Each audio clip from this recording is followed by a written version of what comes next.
प्रेरणा स्रोतों की तलाश। प्रेरणा मेरे लिए हमेशा सही दिशा में आगे बढ़ने और आशावादी बने रहने में सहायक साबित हुई है।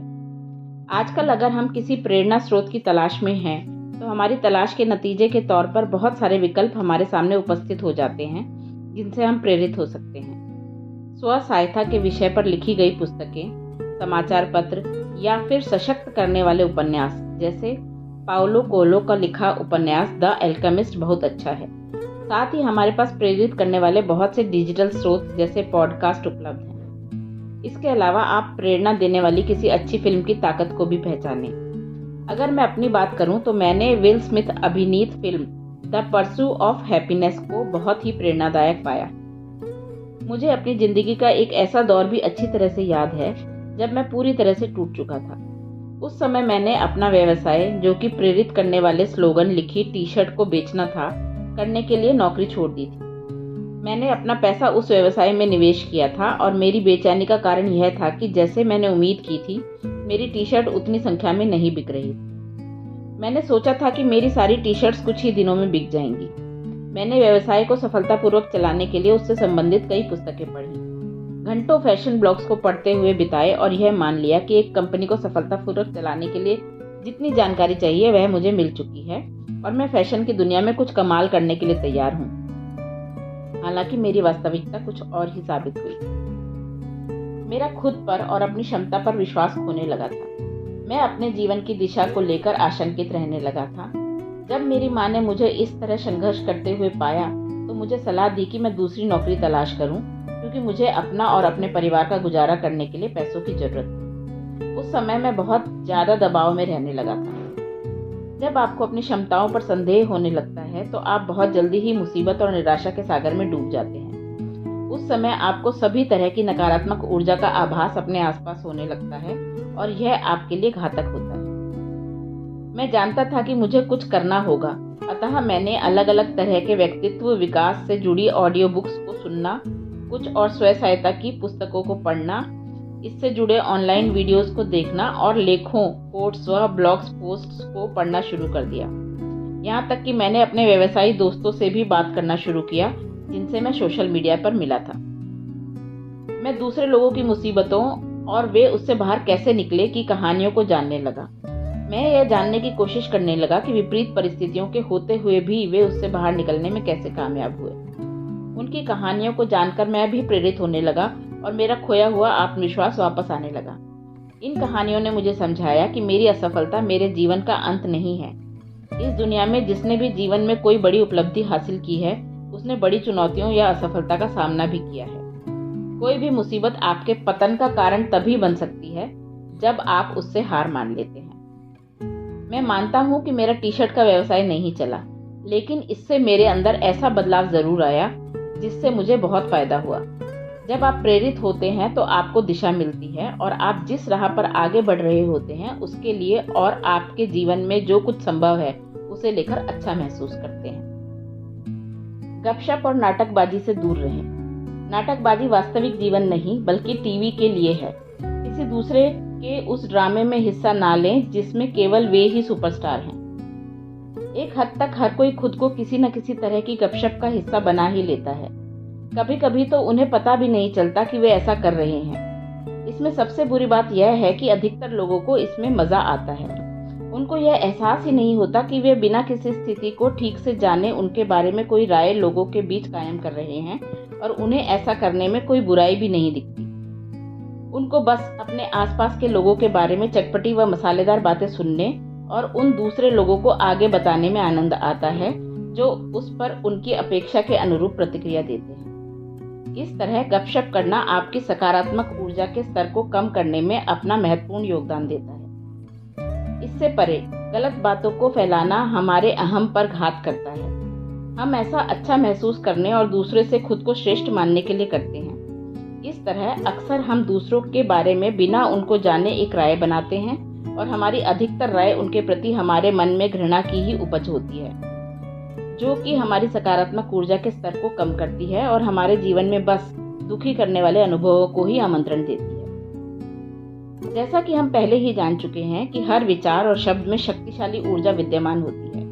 जब हम दूसरों के बारे में नकारात्मक बातें करते हैं तो उस समय हम इस ब्रह्मांड में नकारात्मक ऊर्जा भेज रहे होते हैं। इसके परिणाम स्वरूप यह हमारी सकारात्मक ऊर्जा के स्तर को कम कर देता है, जिससे हमारे जीवन में कई ऐसी अनचाही दुखदायी घटनाएं होने लगती हैं जो दुर्भावनाओं को ही जन्म देती हैं। प्राचीन भारतीय चिकित्सा पद्धति आयुर्वेद में कहा गया है कि इस तरह की बातचीत में शामिल होने से हमारे कुछ ऊर्जा केंद्रों, जिन्हें चक्र के नाम से जाना जाता है, पर प्रभाव पड़ता है। यह प्रभाव हमें सकारात्मक ऊर्जा के उच्च स्तर पर जाने से रोक देता है। बड़े अफसोस की बात है कि आज ऐसी बहुत सी पत्र पत्रिकाएं और दूसरे माध्यम हैं जो प्रसिद्ध लोगों के साथ हुई बुरी घटनाओं या फिर झूठी खबरों को फैलाकर लाभ कमाते हैं। इसे उनकी अच्छी किस्मत ही कहेंगे कि कुछ लोग उनके माध्यमों को पैसे देकर खरीदते हैं। परिणाम स्वरूप अब सामाजिक तौर पर भी दूसरे लोगों की जिंदगी के बारे में बातें करने की आदत को स्वीकार कर लिया गया है। हालांकि हर कोई जानता है कि किसी को भी यह पसंद नहीं होगा कि उनके बारे में बातें बनाई जाएं। इसीलिए आपको इससे कोसों दूर रहना है, या फिर अगर आप ऐसी किसी बातचीत का हिस्सा हैं तो कोशिश करें कि बातचीत को कुछ सकारात्मक विषय की ओर मोड़ दें।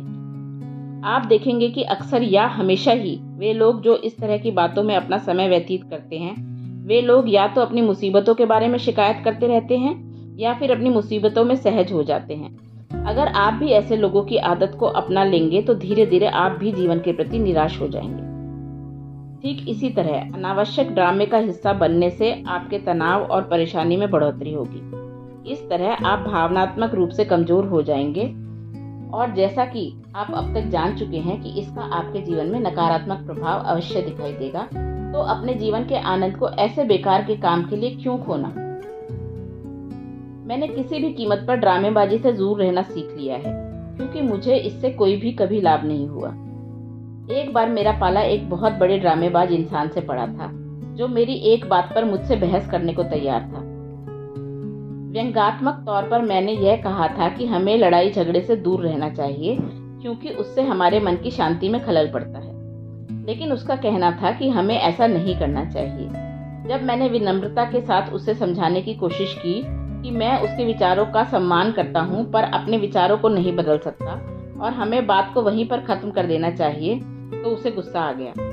उस समय मुझे अगर सचमुच ऐसा महसूस होता कि वह मेरे साथ बातचीत कर मेरी सोच को भी समझने का प्रयास करेगा, तो मैं खुशी खुशी उसको अपनी बात बताता और उसकी बात सुनता। लेकिन वह तो बस मुझसे बहस करना चाहता था और मुझे गलत साबित कर नीचा दिखाना चाहता था। उसके कान बंद हो चुके थे और मुंह खुल चुका था। वह कुछ भी सुनने समझने को तैयार नहीं था, बस अपनी बात मनवाना चाहता था। हम दोनों की सोच अलग अलग थी और वह अपनी सोच पर अडिग था। उसका कहना था कि मैं झूठी बातें फैला रहा था और अपनी सोच से दुनिया के लोगों के लिए मुसीबतें बढ़ा रहा था। उसका गुस्सा बढ़ा और वह मुझे व्यक्तिगत तौर पर भला बुरा कहने लगा। मैंने उस स्थिति में स्वयं पर नियंत्रण रखा और उस लड़ाई से दूर रहा। मैं बस चुप रहा और उसे तब तक देखता रहा जब तक खुद को उससे दूर नहीं किया।